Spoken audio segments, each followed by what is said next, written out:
Hi, everybody. Today I have one of my newest friends, Sam, on the podcast today. I met her a couple months ago. She is actually dating the COO of the company that I work for. And we actually got much closer when we were on a work trip in Cancun together at the end of last year. So Sam is a hairstylist here and salon owner in Las Vegas. She's gonna just dive right into her journey of healing and entrepreneurship. She keeps it real. Sam, here you are. Thanks for being on the podcast. Thank you for having me.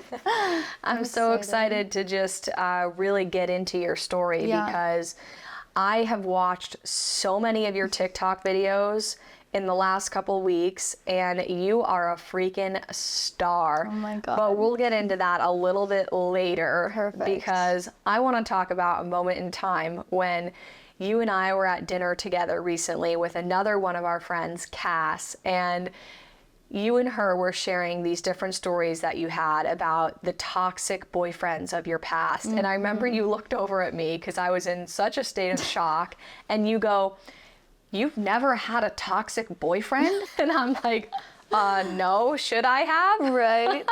So anyway, when I heard your story about being with a toxic boyfriend, I thought, oh my God, this needs to be shared because so many women are in that situation currently or have found themselves with a toxic partner. And I'm really curious as to how you worked your way through that and are now in such a loving, wonderful, healthy relationship with Javi. So let's go back in time. You're 28 years old. I'm 28. I want you to bring me back to like your high school years or whenever it was that you had this toxic boyfriend. Yeah. Take us there.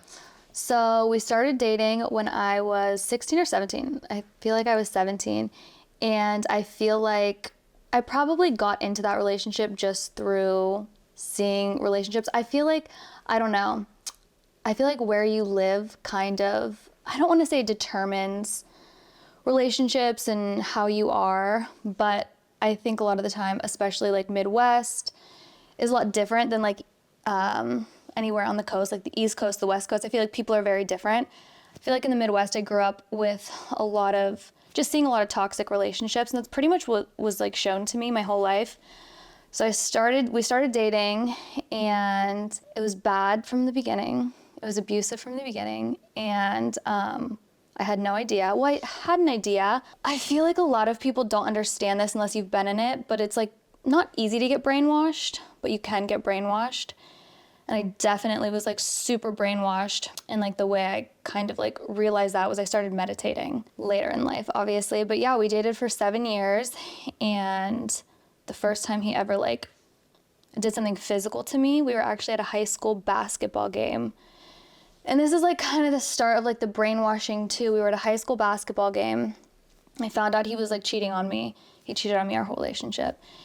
And so I was crazy too. Like, I just want to like clarify that like I was also crazy, but it's really hard to be not crazy when someone is treating you in a really horrible way.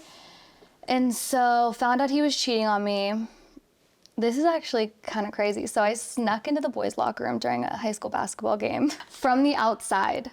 So I went outside because I wanted to go through his phone. Like this, like if you're in a bad relationship, you're probably like doing not great things either. So like, I don't want to act like I was this angel because I was not. Snuck in through the outside to get into the boys' locker room during a basketball. I was a cheerleader. He played basketball. The JV was playing. He was on varsity. Went through his phone, found out he was cheating on me. He saw me like standing over, like kind of behind the bleachers, and he could tell that I was mad at him. And so he came over, he had a basketball in his hand, and I was yelling at him, whatever, and he ended up throwing the basketball at my head. I fell to the ground, and I like hid behind the bleachers, and nobody saw it, and he came over to me, and I did punch him after this. And it's so weird, because I feel like this is kind of how he was able to turn things on me all the time, so I punched him, and then I went straight up to my mom and his mom because they were sitting together, and I was like, I just punched, say his name, in the face, whatever. I didn't say he threw the basketball in my head. Why? I don't know. Well, actually, I know why. Is because I was like, you threw a basketball in my head. And he's like, no, I didn't. I dropped it on your head. He just kept saying, I dropped it on your head. I dropped it on your head. So me and my mom left the game, obviously. And me and him both got suspended from the following game. But then the next day we were like broken up, and then the next day we got back together, and his story was that he was holding the basketball on my head. I pushed him and the basketball fell on my head, and that's obviously not what happened. And like looking back, I can like recognize that's not what happened. He threw the basketball at my head. I fell to the ground. So that was like the very first time he did something physical and then turned it on me. And then, yeah, it just got worse and worse. And every time something physical would happen, the next time it would be worse. But everything was so spaced out abuse-wise that I think I just didn't ever like put the pieces together that it was abusive until after we broke up. And so, yeah, that's pretty much how I stayed in that relationship for 7 years. I also think I just had like no self-worth. You know, I like didn't think I was worthy of anything more because I didn't even know there was better to be had, you know? So yeah, that's kind of like the start that, and like mentally I was not in a good place, obviously. So yeah. You just said 7 years you were in a toxic relationship. That is a long time. So how old were you when you were first in that relationship? 16. 16. And how old were you when it ended? 24. 16 years old to 24 years old, you were with this partner that was so not good for you. But at the time, you were thinking, oh, this is normal. I don't know that it gets better than this. Yeah. So to women who are now experiencing that and have that thought of, well, is there better out there for me? What would you say to yourself in hindsight? In hindsight, I feel like, is there better for me? Obviously, yes. I think you have to do a lot of growth and healing within yourself because I think you kind of attract what you're feeling inside. You know what I mean? And so I think just because my whole life I was just embarrassed of everything. I was always embarrassed of so many things growing up. Like I never told anyone anything about my home life. I never told anyone anything about, I don't know, I just feel like people didn't know who I was because I didn't really know who I was. And then I had such this low self-worth. So it's like, well, obviously you're going to get into this horrible relationship with someone who treats you so bad because you don't even treat yourself in a good way or in a right way. So I feel like, I mean, if you feel like you're in a bad relationship or a toxic relationship, I think it all starts from just working on yourself and figuring out like the root cause of why you keep attracting people like that into your life. Yeah, that makes sense because I hear a lot of times that we are naturally drawn to people and to experiences that are familiar to us or that we perceive as normal. So for people who may have been exposed to unhealthy relationships or dysfunction or whatever the case may be, oftentimes they will recreate that scenario in their own life until they wake up and become aware, oh my God, I'm repeating patterns that I was shown when I was young. Yeah. And I don't think there's anything like bad or wrong about it either. I feel like a lot of people are embarrassed to say like, I was treated this way or whatever, and the whole like attracting that into your life. I think we all just have different, like we all are on so many different paths, but then you like look around and you're like, oh my God, all of our paths kind of look very similar a lot of the time. And I think when you're met with these like really challenging times, I think it's only a good thing and I think it's only beneficial. And I think people look at it as such a bad thing, like, oh my God, I went through this horrible thing. I don't want anyone to know because it's embarrassing or whatever. And it doesn't have to be that. Like it can just be, you know, like this happened to me and now I'm growing and learning from it. And I think it's a good thing actually, you know, because then I wouldn't be who I am now if I weren't in that horrible, toxic, abusive relationship. For sure, I wouldn't be who I am now. So I think it was a good thing I was in it because it really made me dive deep into myself and figure out why. Yeah, a lot of people end up on healing journeys because of some sort of pain that they've gone through or lived experience that was challenging, and that can be your motivator in life towards something better for yourself, just like it was for you. Yeah. But can you take us back to being in that relationship and teach me, because I don't know, what, at least for you, what were some of the, you know, obvious signs now looking back that your relationship was toxic? What traits can you see in a person that are like unhealthy? Yeah, I think first and foremost, like any type of control at all. I think right when we first started dating, it was like he would look through my phone all the time and kind of like make me. Like, I remember we both ran track, and right before track practice, every day after school, he would take my phone, and I never was allowed to look at his phone, and he would read all my messages from the day. And obviously that should have been like a huge sign, but when you're that age and you feel like you're in love, like you have blinders on, you know what I mean? Control is definitely one of like the biggest ones. I think too, just like how they are in general. Like, he would yell at me all the time and raise his voice, and anytime I would like do anything that he didn't like, it was always met with getting yelled at or getting threatened or whatever. I don't know. I think it's so weird because that's really my only relationship other than the one I'm in now that I can like look at for. So getting into a new relationship was so hard because I'm like, how do I act in a relationship? Because the last relationship I was in was not in any stretch of the imagination normal. And they're two completely polar opposite relationships. It's not even funny. And so I'm like, the only signs and warnings I had were these crazy, massive, huge signs that I don't think a lot of people see in just, I don't want to say normal toxic relationships, but you know, like people are in relationships that you know are toxic, but it's not toxic enough to like maybe get them to leave. But yeah, control was definitely the biggest one, and like the one that started very early on. But he love bombed me. Do you know about love bombing? Of course. Yeah, so I was love bombed. Let's obviously. tell people what love bombing is. So love bombing is, it's like, I guess for every relationship it's different. It usually lasts sometimes like 3 months. Mine lasted about 3 months. They're so nice to you. You're the most amazing person in the world. I love you so much. Like, I'll never find anyone like you. It's just, I mean, it's like this crazy high hit of dopamine every single time they say anything to you, because it's like, you're the best person I've ever met in my whole entire life type of thing. Yeah, so love bombing is like this excessive adoration for you very early on, where it's can be considered over the top. Yeah. Because the person doesn't really know you that much, but they've just met you, and yet they feel extremely strongly that you're the one for them, the love of their life. That's love bombing right there. Yeah, and I think that is probably the biggest sign of all, is like if someone meets you and right away they're like, I'm in love with you, like run away. For sure, run away.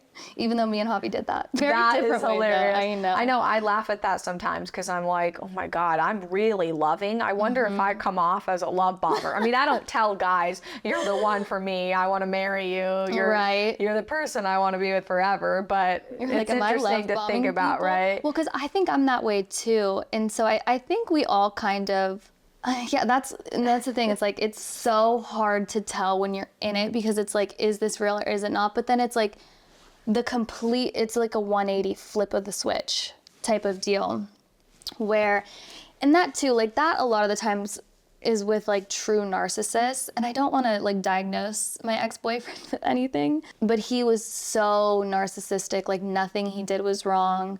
Everything I did was wrong.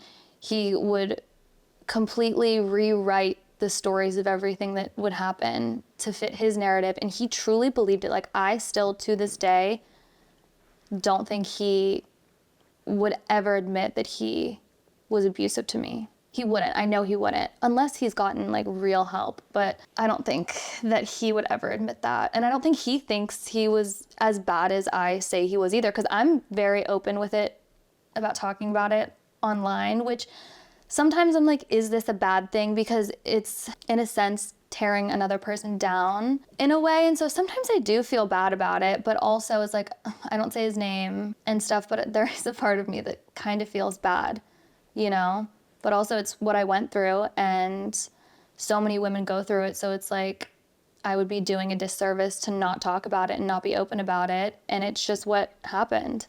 100%. I think that goes with anything you share online when you know it can reach so many people, is you have to ask yourself, okay, what's my intention in sharing this? Because people will always, misunderstand you and not really perceive you as the way you perceive yourself. So I think when you're solid in your purpose for sharing certain things, that helps with the fears that come along with being so open about your life. That's how I feel about it. Yeah. So how the heck did you eventually leave that relationship? Because that's like the biggest thing with these toxic, abusive relationships, is that so many women are terrified to leave because they think, I won't find any better. Or the life that they could have without that person seems way worse and scarier than just staying in the comfortable situation. So how did you find yourself able? Was there a final straw? Was it a slow burn? It was definitely a slow burn. I definitely started to fall out of love. And it's one of those things like, was I ever actually in love with this person? You know what I mean? Like, truly, because how can you be in love with someone who, whatever. But it was definitely like a slow burn. I think just the worse it got, the more I pulled away. And I was also in a really bad, I was very depressed. I had so much anxiety. And so I think I stayed, I definitely stayed because it wasn't comfortable, but it was the comfortable I knew.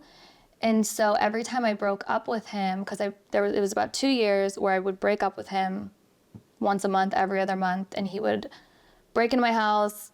I don't want to say force me to get back together with him, but like kind of in a sense. And I would, because it felt more comfortable just to be with him than to like you said, like the unknown or whatever of not being with him was so scary. And especially because we started dating at such a young age.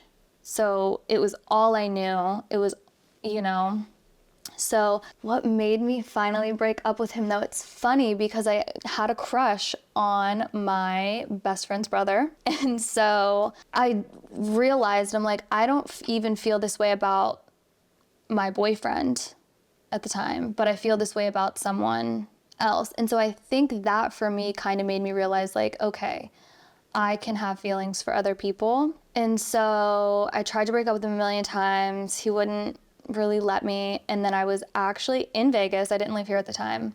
I was in Vegas for my 24th birthday. I had spent like 2 weeks away from him because he went on vacation with his friend. And then I moved my best friend to Tucson. We did a little road trip. And then I came here to Vegas for my birthday. And I think I was away from him for like 2 weeks. And I was also like in the back of my mind, like, oh my God, I have a crush on my best friend's brother. And so I think also my brain started to develop, and I was like fully develop, and I was like, what am I doing? And so when I got home, I texted him to break up with him and just blocked him on everything and told all my family and friends, like, if he tries to reach out to you, don't tell me, because he would do that a lot. I'd break up with him and then he would text my sister or my friend, be like, oh my God, please tell Sam to contact me, like whatever. But the final time I broke up with him, I had to tell my stepmom. I was living with my parents at the time, my stepmom and my dad. And nobody knew that it was abusive or as toxic as it was. So I told my stepmom that we broke up, and I was like, don't let me be home alone, pretty much, because he'll show up. And so, yeah, that's kind of how that happened. He did show up at my work, though. I was bartending, and he showed up with his whole entire family, his mom, his grandma, his sister, his dad. They all came, and he brought me flowers and literally acted like we were not broken up. I was like, oh, are you coming over after you get off work?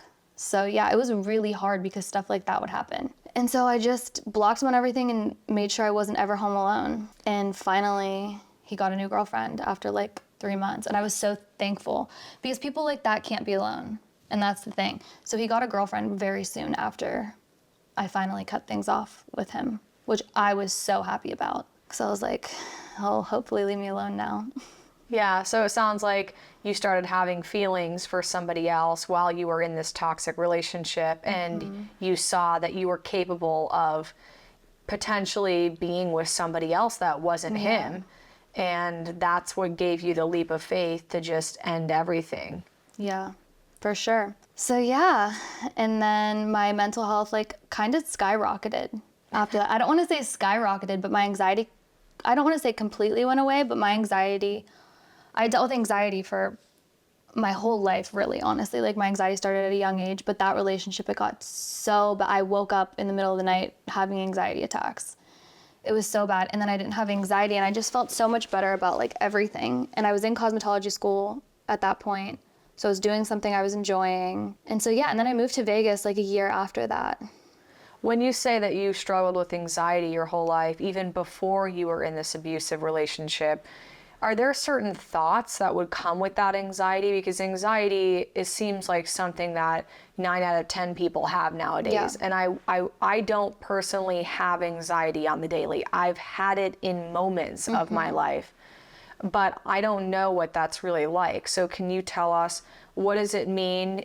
I don't know if you still have it now, but what does it mean to you to have anxiety? It's so hard because it started so young for me. I remember the first time I felt anxiety, it just felt like I was like probably 6. Just felt like everything was moving really fast and like I didn't feel in control of anything. Mine is, I feel like everyone's is very similar but different at the same time. Mine is definitely negative thoughts, but now that I'm a little bit older, it's more so just a feeling of just a really uncomfortable feeling like inside of your body, mainly my chest area is like where the anxiety, because you can feel it kind of. If you like really focus on it, you can feel where your anxiety is at.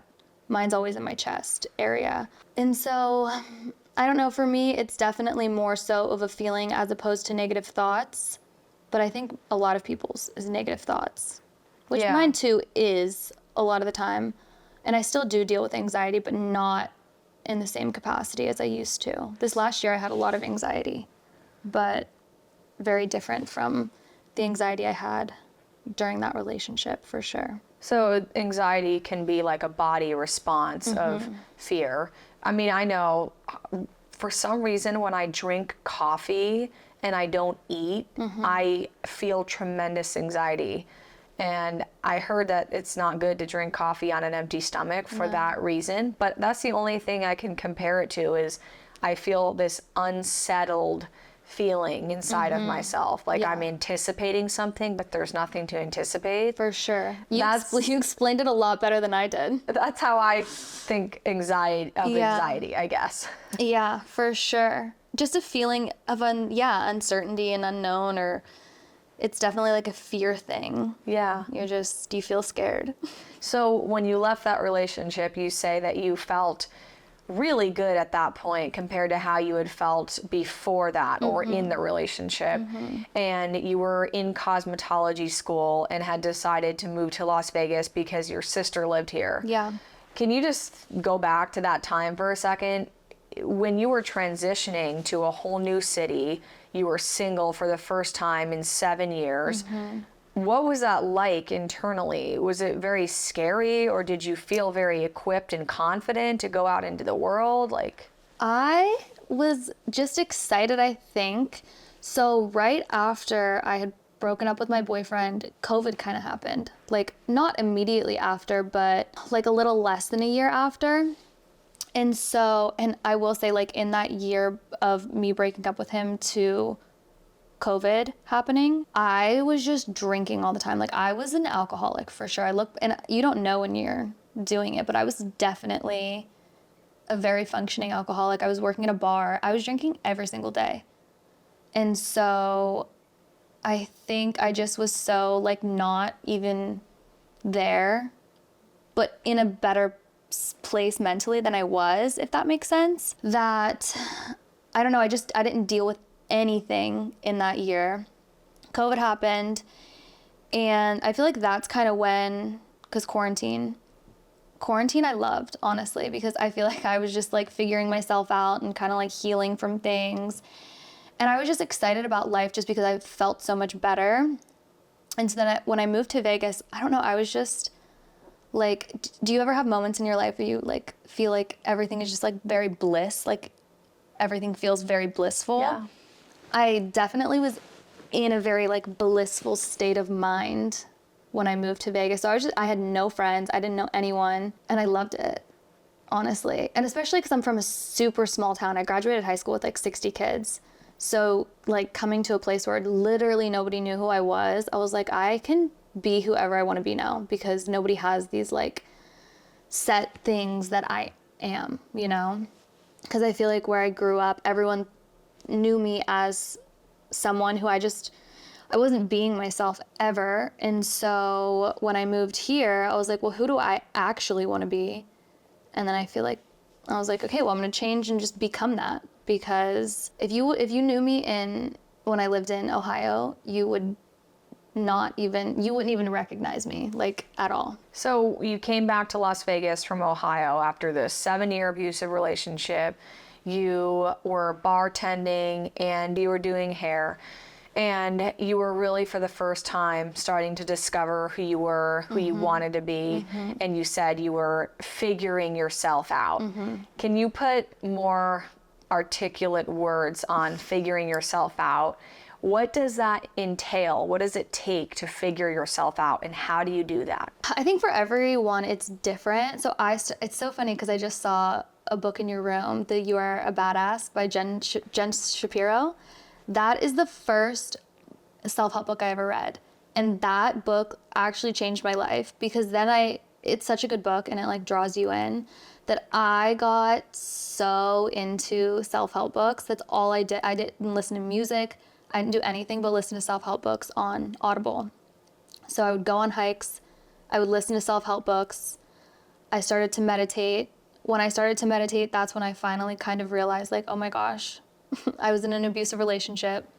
Also at that time, it was such a weird time in my life because I was living in such a blissful state of mind, but also like healing so much like trauma that I had. Because also at that time, the girl who my ex had started dating went to the police about him because he was abusing her, obviously. And I actually reached out to her because she posted something on Instagram, and one of my friends sent it to me. And during this time when she had went to the police and his mugshot came out and whatever, it's when I was starting to recognize that, oh my gosh, this was an abusive relationship. And so I reached out to her, and we would talk on the phone for like 2 hours at a time, just talking about how similar and hers was a lot shorter of a time than mine was. They dated for, I think, a year, and we dated for 7 years, but it was exactly the same, you know? So yeah, I don't know. I feel like that time I was just really diving in deep to self-help books and meditation, which kind of led me into like more spiritual books, which also changed my life, because I was like, oh my gosh, if I just start thinking positive thoughts, then like maybe everything will become better, and it did.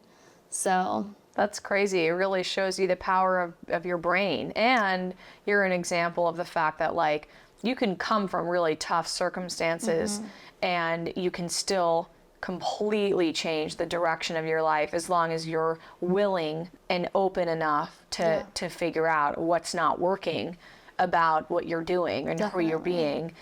And it seems like you went down that path of self-help books, meditation, then more spiritual work. What did you start like uncovering about yourself and what you were capable of through that self-reflection? well, I think with the meditation is when I really realized that our brains are just so insanely powerful, because I started remembering things that I had completely, I don't want to say forgot, but just buried so deep in my brain that I would never think back on it. So it's like you forget it, but you don't, because it's still there.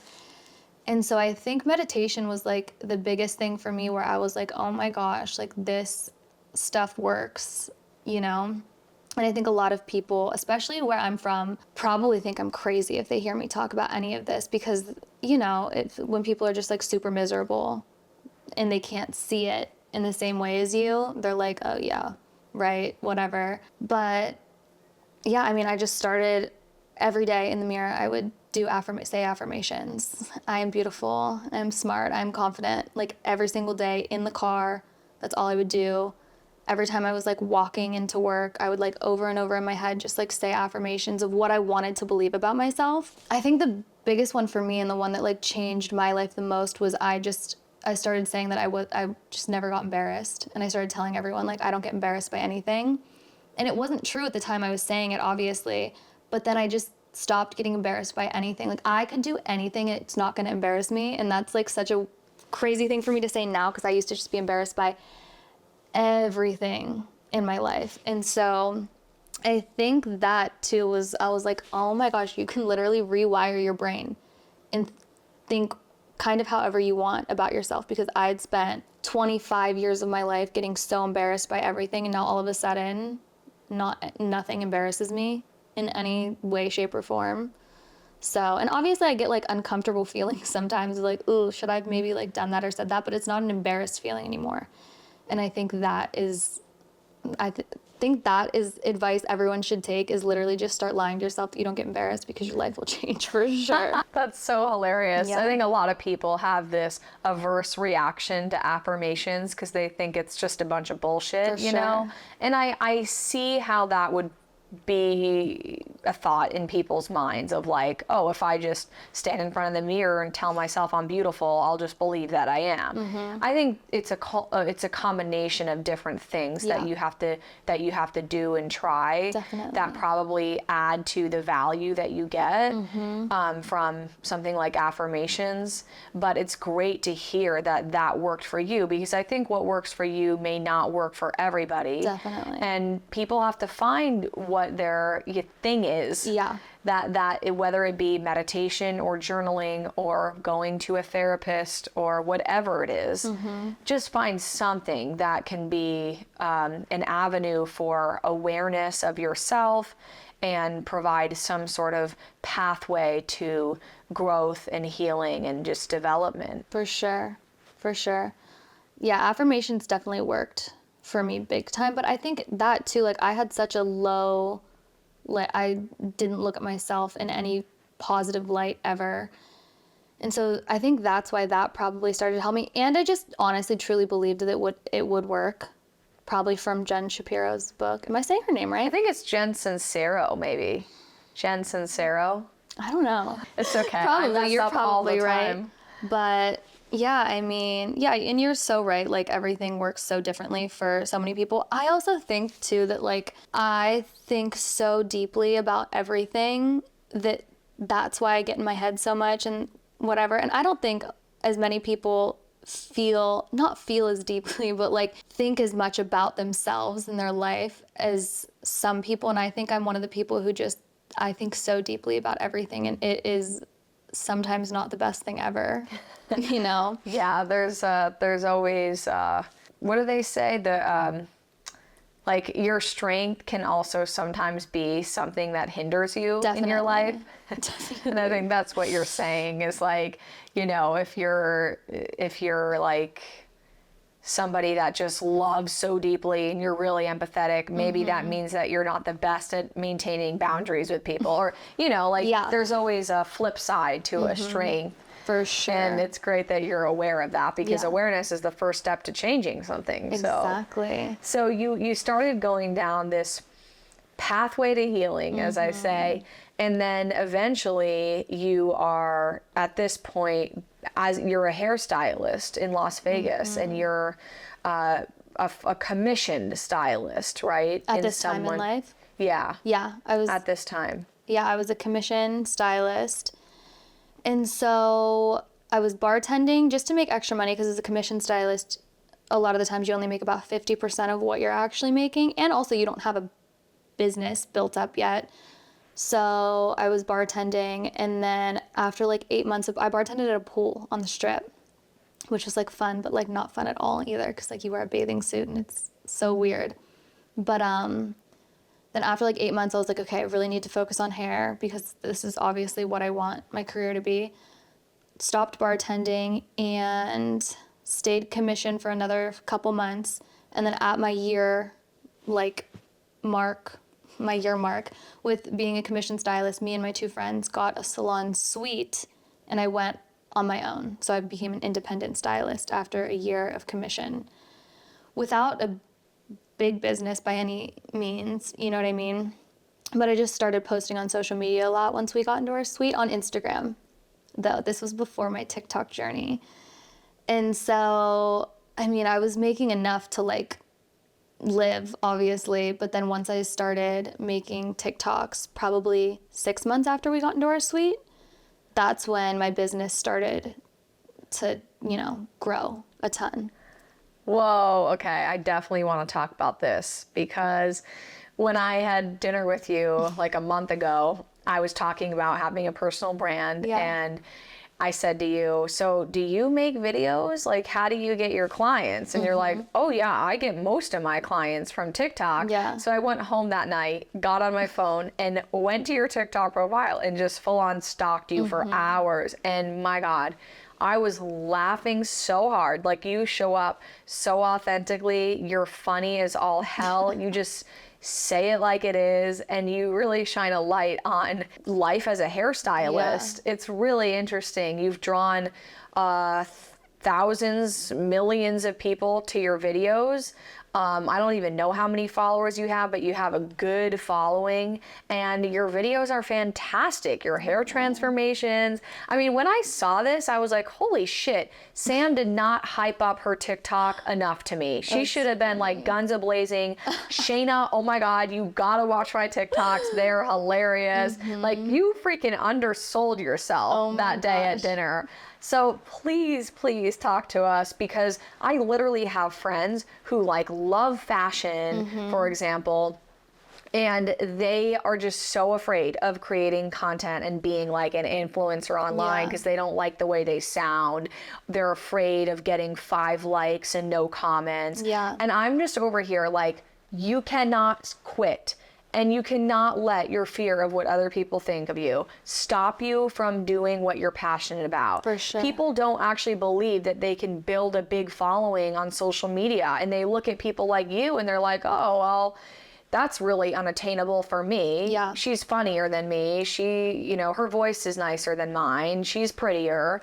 So can you please just instill some like inspiration to the people listening that like have something they feel passionate about, but they are just too afraid to take the baby steps to get their brand started? Yeah. Well, I feel like when I'm on social media, most of the time I want to watch people who are like me. You know, I'm sure you have creators that you watch that you're like, I kind of feel like if I saw them out in public, it would be like normal. And I'd be like, hey, you know, like you're kind of friends with type deal. And obviously they don't know who you are. But I think for me, at least, it's like, well, I want to watch people who I think I'd be friends with. And if you are a friend to anyone in life, then obviously people online are going to perceive you in a good light as well. So I think it's just like, you just have to go on and be like authentic. And it's like, well, I can make friends in the real world. So obviously, not that online isn't the real world, but like people just want to watch you to either, I don't want to say like distract themselves from their lives, but just like add more positivity to their life or find inspiration in something. And so it's like, if you have friends in real life, then I'm sure people online will also want to watch your stuff, you know, because your friends want to hang out with you. So I'm sure there's people online too who would want to watch your content, right? Exactly. Yeah. Yeah, like people just see a huge barrier in getting in front of the camera. Yeah. And I get that that's scary. No doubt. I understand that that's like terrifying to really let yourself be seen, because you're basically just creating the opportunity for people to judge you and nitpick you and kind of see if you measure up enough for them to like your, you know, follow you or like your content. Like, it's a very, social media is very much based on judgment. You have to say whether you like something or don't like something. For sure. So I get why it's scary,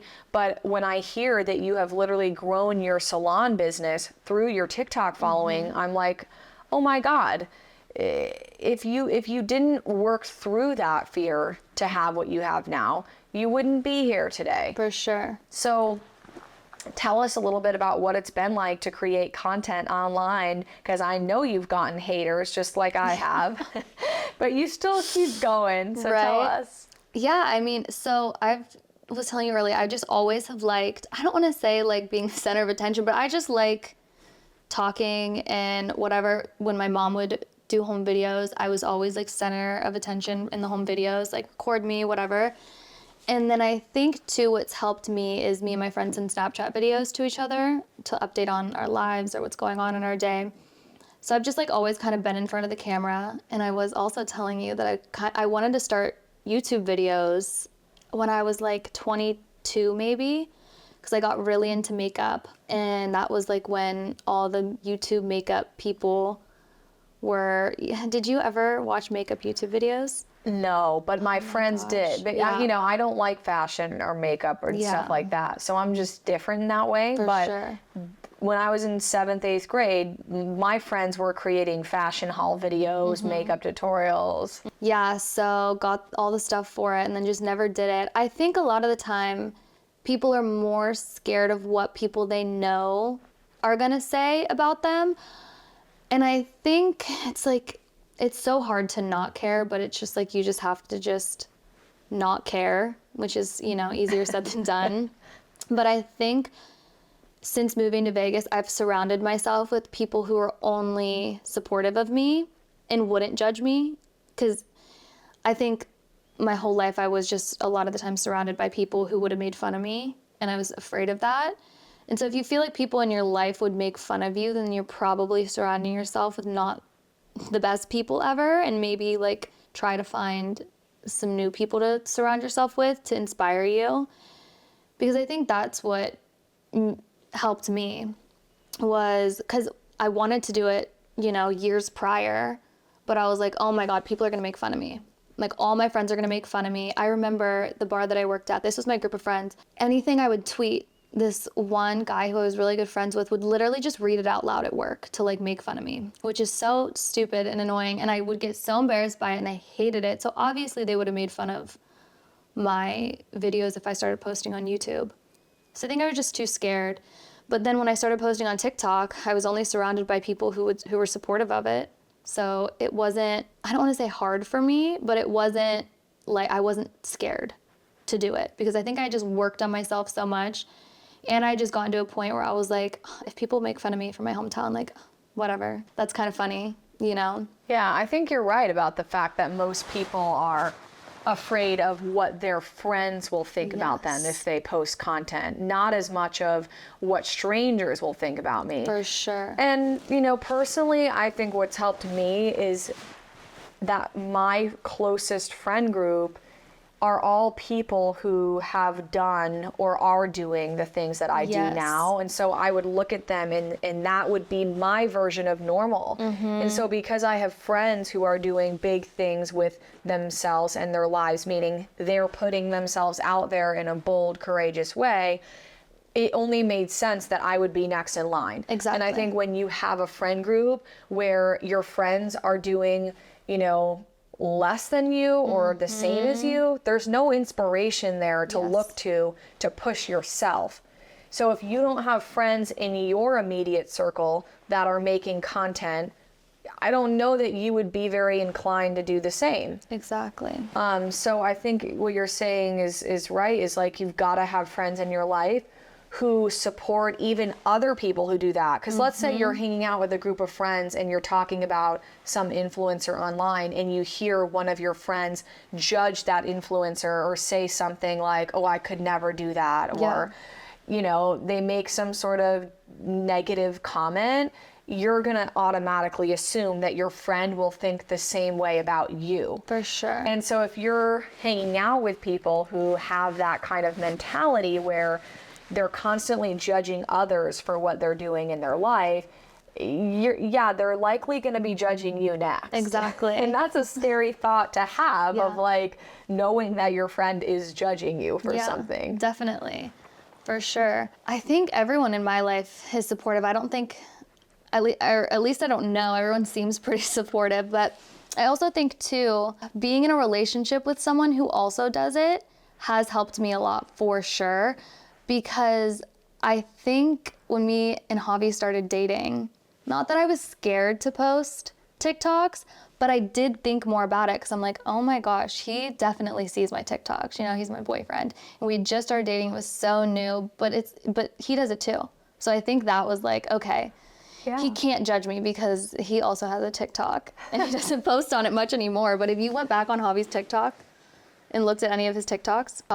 No, I've never seen his TikTok. Oh my gosh, Javi used to TikTok. I've seen his Instagram videos, Yeah, but... Javi used to TikTok. Oh, okay. Now I have to stalk Javi today. Yeah. But yeah, exactly. That's what I'm saying is you found yourself with this boyfriend who was creating videos himself, and that made it, you know, more normal for you to do it. Definitely. So speaking of Javi, your boyfriend that you just moved in with, talk to us about how you opened yourself up to him after having been in an abusive relationship, because now you're in a very healthy relationship. Yeah. And obviously when you were first in a relationship with him, that was probably very unfamiliar to you. I wonder if you like in any way felt yourself distancing from him because you were like skeptical about the realness of it. Yeah. So I stayed single for like 4 or 5 years, and I did not date anyone. I didn't talk to any guys, like nothing. And obviously, like occasionally there'd be like a little flirt thing going on, but nothing that I even like had any type of feelings for. Pretty much that whole time that I was single, and I was just working on myself.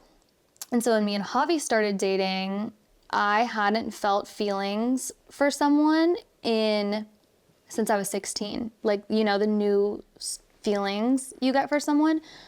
So it was probably like one of the most terrifying things ever. I actually, when me and Javi first started dating, I lost like 15 pounds because I had so much anxiety about everything. I don't think I distanced myself from him though, because I also realized like, oh my gosh, I have such bad anxious attachment issues that I was like, and he probably doesn't even, I mean, I've definitely talked to him about it, but like I was like not latching on to him, but like kind of, because I had so much anxiety around losing him that I definitely wasn't distancing myself by You took the opposite approach.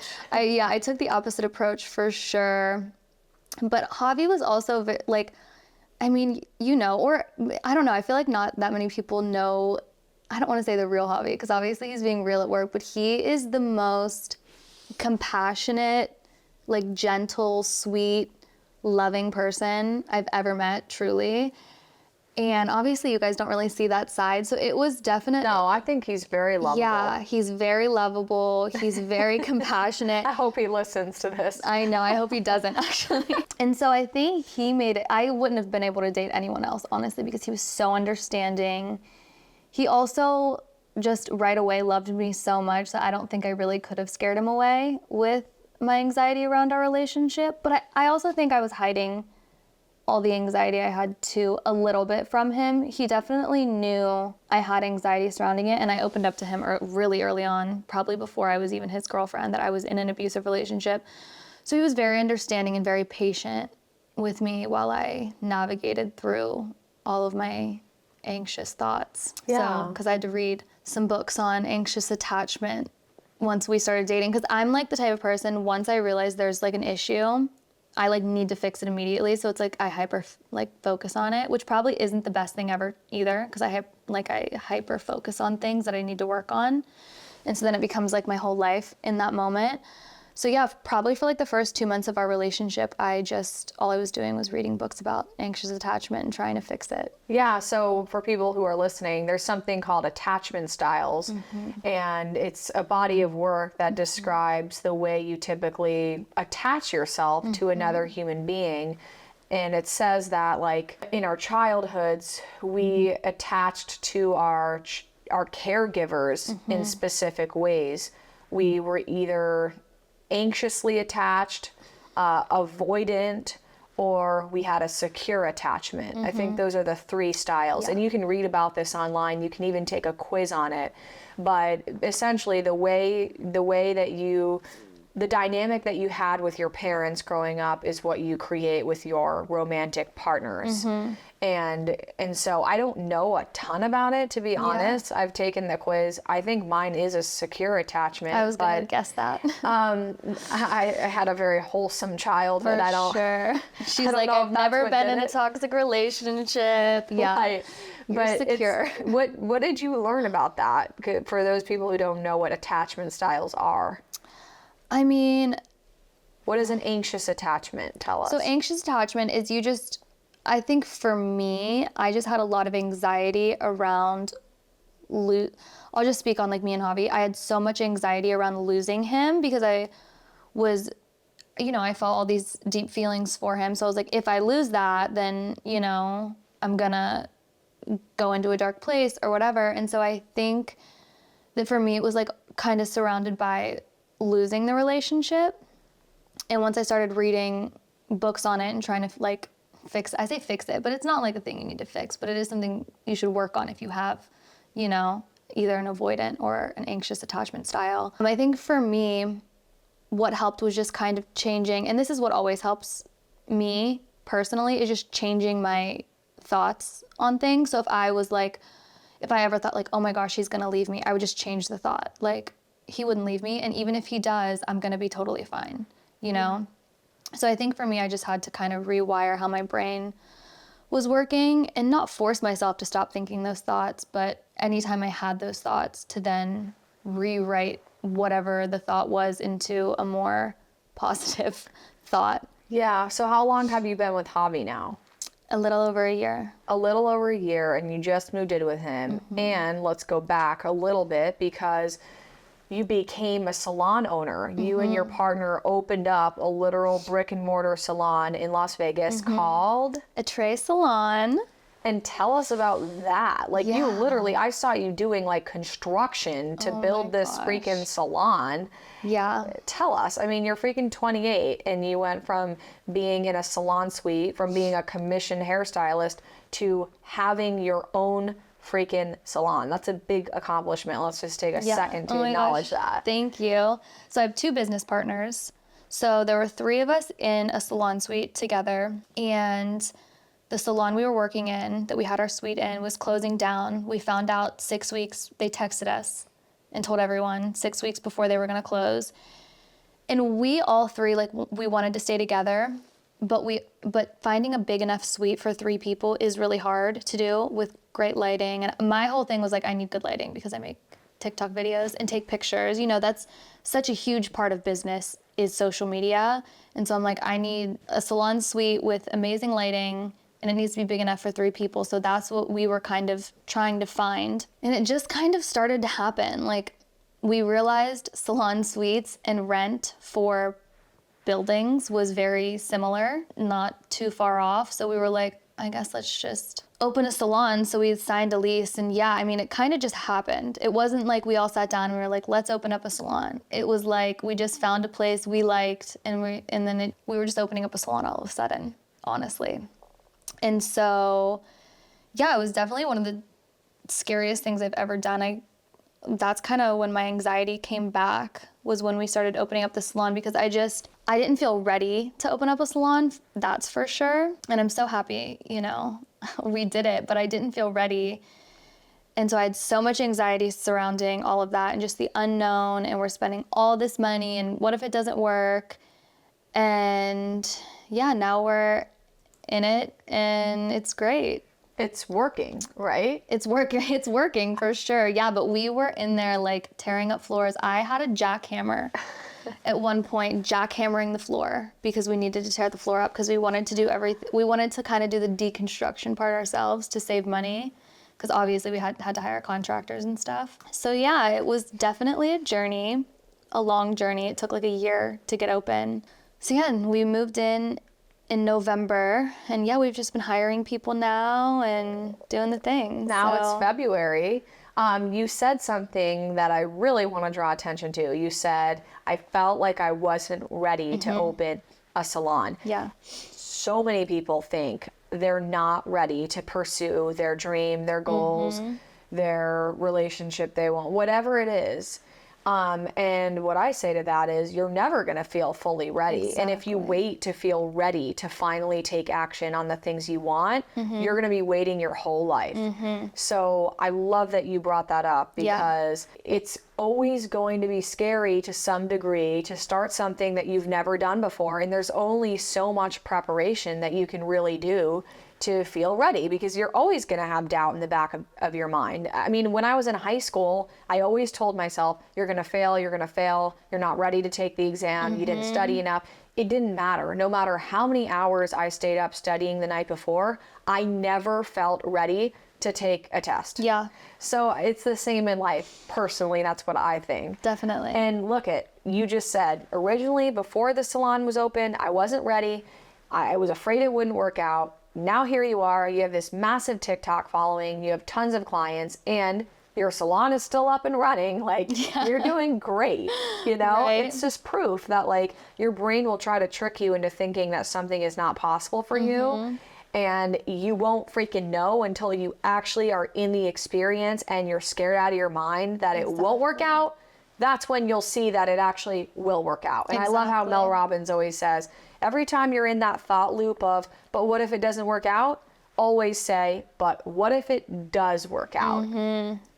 What if it all works out? Exactly. Yeah. So I definitely wasn't ready. But yeah, I mean, I think you should just do it. Anything you want to do, because it's like, I think too, a lot of the time, like moms say, like, you're never ready to have a kid. You just do it, you know? And so I think you can kind of relate it back to that. Like, who's ever ready for anything? Nobody. We're all kind of just faking life, you know? We're all just imposters, really. 100%. Yeah. We all feel like we're not qualified to a certain degree to do whatever we want. Exactly. So yeah, but now we're here, and I was, I guess, ready. You were ready after all. Yeah. So being a salon owner, I'm sure that comes with a whole new set of complications and intricacies. What has been the biggest challenge that you faced so far in owning your own salon, and how have you worked through that? I think fear of the unknown was definitely the hardest. I worked through by opening it up and realizing that, you know, it is possible. I think a lot of the times you just have to like fight through the pain of things, you know. My stomach keeps growling. I hope the mic isn't picking it up. No. I think you just have to keep fighting through. I'm glad we opened up the salon when we did, though, too, just because it showed me how much I'm capable of just within myself, because I think everything we do in life, no matter like the accomplishment or whatever, it's, for me at least, it feels more of an accomplishment, like, oh my gosh, I got through that. You know, I fought through all those like negative thoughts and the pain and whatever, and I got through it, and now here we are on the other side, you know? So I think that's been the biggest thing for me, just the fear of the unknown, and now we're there. So it's like, well, now we're here, it's working out, everything's great. What was I so scared for?